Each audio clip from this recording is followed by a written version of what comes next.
আসসালামু আলাইকুম প্রিয় ভিউয়ার্স। আপনি গ্রামে বসে আপনি ঢাকা শহরের মতো বা বড় শহরের মতো হোলসেল ব্যবসা কিভাবে শুরু করবেন? অনেকেই চান যে আমি গ্রামে বসেই আমি ব্যবসা করব, আমি বড় ধরনের ব্যবসা করব, আমি গ্রামে বসে শহরকেন্দ্রিক ব্যবসা করব। এই টাইপের চিন্তাভাবনা অনেকেরই আছে বা অনেকেরই পুঁজি মোটামুটি ভালো আছে। তারা ব্যবসা করতে চান, শহরে আসতে চান না। আজকের ভিডিওটি তাদের জন্য। অবশ্যই পুরো ভিডিওটি আজকে দেখবেন। ফিরে আসছি ইন্ট্রোর পরে।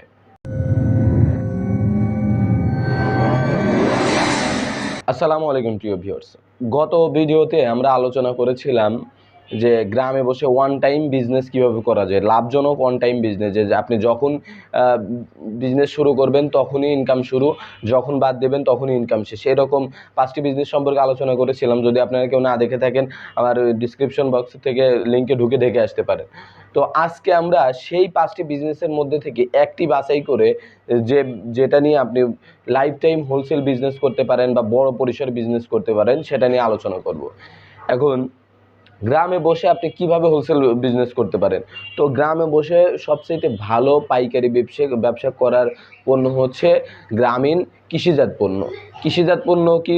কৃষিজাত পণ্য হচ্ছে যেমন এলাকায় যে কৃষি সম্পদ বা কৃষি ফসলগুলো হয়, যেমন ধান, পাট, গম, পেঁয়াজ, রসুন, তা এরকম নানা ধরনের যে ধরনের মানে কম পচনশীল বা কম নষ্ট হয় এরকম ফসল আছে, সেই ফসলগুলো নিয়ে আপনি ব্যবসা করতে পারেন। এখন আপনি এতগুলো ফসলের নাম বললাম, এগুলোর মধ্যে আপনি সিলেক্ট করবেন কিভাবে? প্রথমেই আসবে সিলেকশন, যে আপনি একটা ব্যবসা শুরুর আগে সবার প্রথমে হচ্ছে কি পণ্য নিয়ে ব্যবসা করবেন সেটা আপনার সিলেক্ট করতে হবে। আপনি যদি মনে করেন যে আমি 2-3টা পণ্য নিয়ে করব, তাও করতে পারেন। একদম কমন 2-3টা, যেটা একটার সাথে আরেকটা সম্পর্ক আছে। আর যদি মনে করেন না আমি একটা পণ্য নিয়েই ভালো মতো ব্যবসা করবো, তাও করতে পারেন। তো এখন সিলেক্টটা কীভাবে করবেন? আপনি সিলেক্ট করার আগে দেখবেন যে আপনার এলাকায় কোন ধরনের পণ্যটা বেশি চলে। অর্থাৎ আপনি যে এলাকায় থাকবেন ওই এলাকায় কোন ধরনের পণ্যটা বেশি উৎপাদিত হয়। যেমন বগুড়ার দিকে মরিচ উৎপাদন হয়, রংপুর, দিনাজপুর, কুড়িগ্রামে যে ধান উৎপাদন হয়, সিলেটে ধান উৎপাদন হয়, তারপরে বরিশাল এদিকে কিছু পাট উৎপাদন হয়। তো এরকম কিছু কিছু জায়গা আছে যেখানে বিশেষ বিশেষ ফসলাদি বেশি উৎপাদন হয় বা এক একটা অঞ্চল ভিত্তিক ফসলের উৎপাদন ক্ষমতাটা একটু বেশি। তেমনি আপনিও দেখবেন যে আপনার এলাকায় কোন ধরনের ফসল বেশি আমদানি হয়। যেমন আমার পাবনাতে ওই ওই ধরনের বিশেষ কোনো ফসল নেই, তবে পেঁয়াজ, রসুন, ধান, গম, পাট এগুলো মোটামুটি ভালো আমদানি হয়। কারণ আমি এদের যে কোনো একটা নিয়ে শুরু করতে পারি, যেহেতু আমার এলাকায় সবগুলোই কম বেশি উৎপাদন হয়। তো আমি সিলেক্ট করলাম হচ্ছে পেঁয়াজ বা ধান, দুইটা দিয়েই শুরু করলাম। দুই রকম, কিন্তু দুইটা দিয়ে শুরু করলাম। পেঁয়াজ দিয়ে যদি আপনি শুরু করতে পারেন, তাহলে আপনি সিলেক্ট করে ফেলেন পেঁয়াজ অথবা ধান দিয়ে আপনি শুরু করবেন। দুই মৌসুমের আমি ফসল নিয়ে আলোচনা একসাথেই করে দিই। এখন ফসল সিলেক্ট করলেন, আপনি এটা নিয়ে আপনি ব্যবসাটা শুরু করবেন। তবে আজকের ভিডিওতে কিন্তু আমরা একদম এই ফসলটা ব্যবসা শুরুর প্রথম ধাপটা আলোচনা করবো। এই ভিডিওর আরেকটা ধাপ আসবে যেখানে আমরা বলবো কিভাবে আপনি শহরের কাস্টমারগুলো ধরবেন এবং কিভাবে সেখানে পাঠাবেন। তো আজকের ভিডিওটা শুধুমাত্র একদম ব্যবসা শুরুর প্রাথমিক পর্যায়টা নিয়ে আলোচনা করব। আমরা ভিডিও বেশি লং করবো না ইনশাল্লাহ। তো আপনি ধান সিলেক্ট করলেন বা পেঁয়াজ সিলেক্ট করলেন, এখন এগুলো আপনি কিনবেন কিভাবে? আপনাকে তো কিনতে হবে। আপনি ব্যবসার পণ্য আবিষ্কার করলেন বা সিলেক্ট করলেন, এখন আপনাকে তো কিনতে হবে। এটা কিনবেন কিভাবে? তো এই ব্যবসার পণ্য কেনার কয়েকটা মাধ্যম রয়েছে গ্রামে বসে। একটা হচ্ছে গ্রামীণ হাট বাজার, 2 নম্বরে হচ্ছে কিছু কিছু খুচরা পাইকারি, মানে খুচরা পাইকার যাদেরকে বলি আমরা, অল্প পরিমাণ পণ্য কিনে বিক্রি করে এরা। যেহেতু আপনি একটু বড় পরিসরে করবেন সেহেতু তাদের থেকে নিতে পারেন। আর 3 নাম্বার প্ল্যানটা হচ্ছে সরাসরি কৃষক থেকে পণ্য কেনা। তো আমি এই 3টার মধ্যে সিলেক্ট করি হচ্ছে সবসময় সরাসরি কৃষকদের থেকে পণ্য কেনা। কারণ কি? আপনি দেখেন যে একটা মানুষ বাজারে নিয়ে গেছে পণ্যটা, তার চিন্তাভাবনা যে না আমি 2 টাকা বেশিতে বিক্রি করব। আবার একজন খুচরা পাইকার কিনছে যে না আমি 1 টাকা লাভ করব। তো সবাই কিন্তু এটা করার ইচ্ছেই থাকে।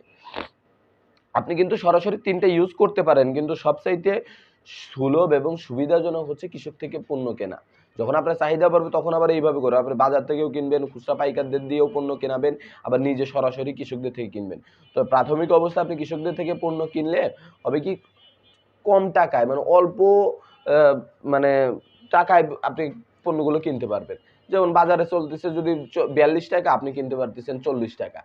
এখন সরাসরি যারা উৎপাদনকারী আছে অর্থাৎ কৃষক, তাদের সাথে যোগাযোগ করবেন যে আমার তো এরকম এরকম পেঁয়াজ লাগে, আপনার তো পেঁয়াজ হয়, তো যেদিন পেঁয়াজ বিক্রি করবেন আমাকে ডাক দিয়েন, আমি আপনার পেঁয়াজগুলো একদম বাজার দর দিয়েই নিয়ে যাব। শুধুমাত্র তাদেরকে এতটুকু কনভিন্স করবেন যেহেতু আপনার হাটে বা বাজারে নিতে একটা খরচ হয়, সেই খরচটার জায়গাটুকু আমাকে ১ টাকা বা ২ টাকা আমি আপনাকে কম দেবো। তো দেখবেন যে তারা এমনিতেই রাজি হয়ে যাবে। কেননা এই পেঁয়াজ প্রসেসিং করে তাদেরকে বাজার পর্যন্ত নিতে আসা যাওয়ার একটা ভাড়া আছে, তারপরে বহন ক্ষমতা, ব্যা একটু একটা প্রেশার, আলাদা একটা প্রেশার থাকে। কিন্তু আপনি যখন বাড়ি থেকে নিয়ে আসবেন তাদের এই ধরনের প্রেশার নেই। জাস্ট বাড়ি থেকে আপনার টাকা গুনে আর তাদেরকে দিয়ে দিবেন, তারা পেঁয়াজটা আপনাকে দিয়ে দিবে। তো এইটা হচ্ছে আপনি সরাসরি কৃষকদের থেকে কিনলেন। কিন্তু এখানে আপনার লাভটা কি? আপনার কি লাভ কি বা কৃষকের লাভ কি? কৃষক আপনাকে কেন দেবে? কৃষক দেবে ওই যে বললাম যে তাদের আসা যাওয়ার খরচ, ভাড়া, তারপরে এক্সট্রা যে হ্যাসেল, এটা সে পাবে না। আর আপনার লাভটা হচ্ছে আপনি তাদের থেকে ২ টাকা কমে আপনি পণ্যটা কিনতে পারবেন। এখানে একটা বিষয়, এখানে কিন্তু আপনার পরিবহনটা আপনার নিজ দায়িত্বে করতে হবে। যেহেতু আপনার ওয়্যার হাউস আপনার শহরে হতে পারে অথবা আপনার গ্রামের একটা সাইডে হতে পারে বা বাজারের সাইডে হতে পারে। এখানে পরিবহনটা আপনার নিজের। এক্ষেত্রে আপনি কি করতে পারেন? এক্ষেত্রে আপনি ভ্যান, নিজস্ব পিকআপ অথবা অটো ভ্যান, রিক্সার মাধ্যমে আপনি পরিবহন করতে পারেন। তো এখন বলতে পারেন তাহলে তো একই হয়ে গেল যে আমি পণ্য বাজার থেকে কিনেও তো পরিবহন করতাম, এখান থেকে কিনেও পরিবহন করতাম। তাদের সাথে আমার পার্থক্য কি হলো? হ্যাঁ, এখানে পার্থক্য আছে। পার্থক্যটা কি? তারা বাজারে পণ্য নিয়ে যাবে, এই খরচটাও তারা পণ্যের মধ্যে হিসাব করবে। আর আপনি বাজার থেকে কিনেও কিন্তু আপনার পণ্যটা আবার পরিবহন করে আপনার ওয়্যার হাউসে নিতে হচ্ছে। তো এখানে তারা একবার এড করবে, সেটাও ভাড়া এড হবে, আপনি একবার পণ্য পরিবহন করবেন সেটারও ভাড়া এড হবে। আর এখানে শুধু আপনারটা এড হবে। মানে ২ টা এড হবে না। সুতরাং আপনার কিন্তু এখানে লাভবান হচ্ছেন। এখন মনে করেন যে আপনি পেঁয়াজ এবং ধান এভাবে কিনলেন।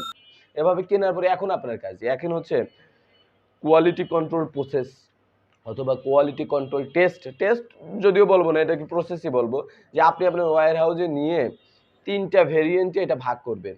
এটা হচ্ছে high quality, medium quality, low quality. এই ৩ টা ভেরিয়েন্টে ভাগ করবেন, যে কৃষকের পণ্যের মধ্যে বিভিন্ন ধরনের ছোট, বড়, মাঝারি থাকে বা একটু সমস্যা থাকে যেগুলো একটু বাজারে কম চলে। এই ধরনের পণ্যগুলো নিয়ে ভাগ করার পরে আপনি দেখবেন কোনটা হাই কোয়ালিটি, সেটা আলাদা করবেন বা বড়টা আলাদা করবেন, মাঝারিটা আলাদা করবেন। যেমন পেঁয়াজের ক্ষেত্রে বড়টা আলাদা করতে হয়, ছোটটা একদম আলাদা করতে হয়, মাঝারিটা আলাদা করতে হয়।